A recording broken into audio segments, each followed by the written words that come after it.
So there's a lot of information going out right now about Charlie Kirk's exploding microphone, and I just want to put that to rest. It was obviously a 30-06, because if you see in the images, wait a second, that lapel microphone is on the inside instead of the outside. Then we have the weird movement of his shirt, no exit wound. The shards of glass in the SUV that transported Charlie to the hospital. It was his lapel microphone. Now, this exploding microphone theory is one that I have always felt like was more plausible than the 30-06. So if we really look into it and we're watching the video, the impact just never sat right with me. I could never get around that he was hit in the neck, but then his shirt is moving and expanding. So I went and I did some videoing. I did some slow motion where I was shooting different objects to see what kind of movement we were getting when a bullet goes through the shirt. So when we're looking at the impact during my filming, you can see that the shirt does move, but it tightens across the front and moves in the back. And so it expands in the back, and that's from the projectile exiting and all of the debris and everything that's coming from that. So we don't see the same kind of expansion where it kind of mushrooms out on both sides. Then when we actually are shooting something where it's not impacting the shirt at all, so in the neck, you don't get any movement on the shirt.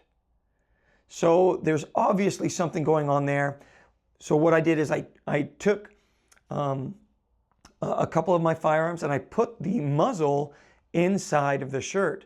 And when we do that, you can see a very similar expansion of the shirt when we have an explosion going inside the shirt instead of a projectile coming from outside the shirt.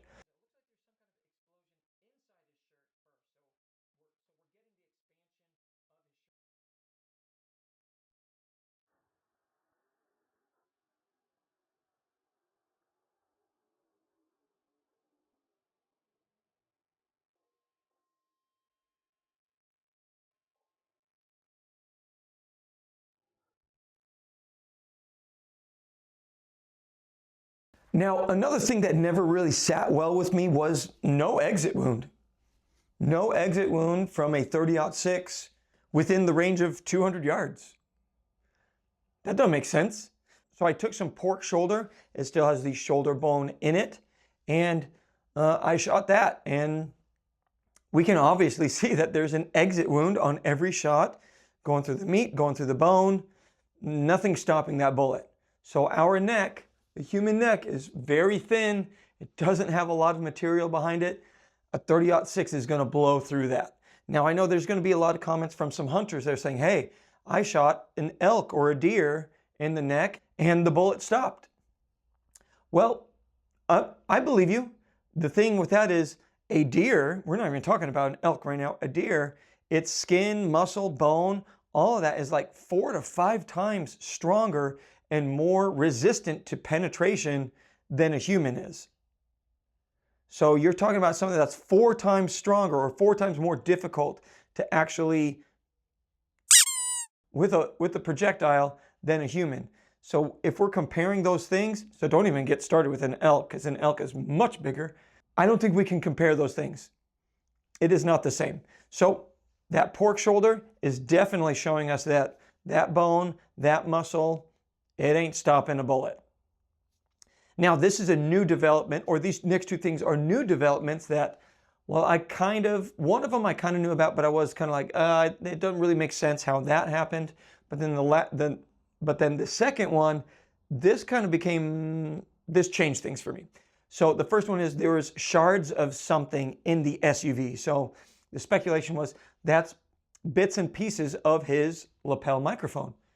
And I could see that. I was like, okay, I saw that and I was just like, the pieces do look like it could be his microphone, but how is it getting into the SUV?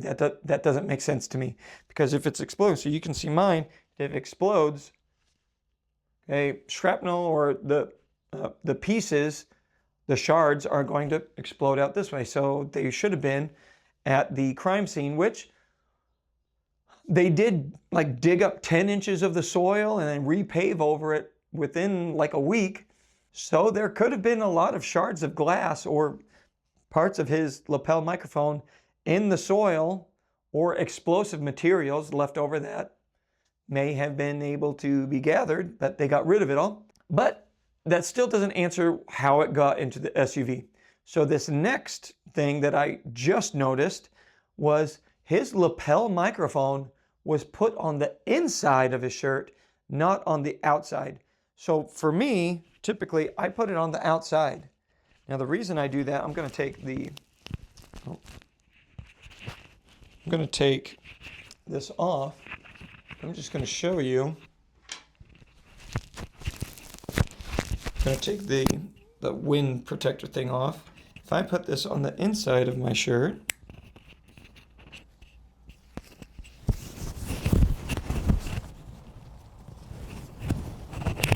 so they had it like this. Now, as I move around,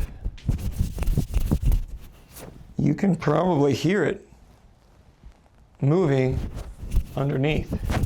So we typically don't want to put the microphone underneath. Okay. Now, if that were the case, and it's inside and it explodes, all those shards are going to be inside here. So, and he's sitting down, so that means that his legs are up, and so those shards are going to be caught inside the shirt. Which then they take him to the SUV. If they're working on him, if they're pulling his shirt up to try to find out where the wound is, those shards are going to start to fall out. So now that makes a lot more sense. So this is typically how you see most people do it. So when we put all of these little things together, all these little red flags and weird occurrences, when we put them all together, it really does, in my opinion, it really does seem like they are all pointing at the lapel microphone. Something happened here. What do you guys think? Let us know down in the comments. Don't forget to like, comment, and subscribe. And until next time, we'll see you later.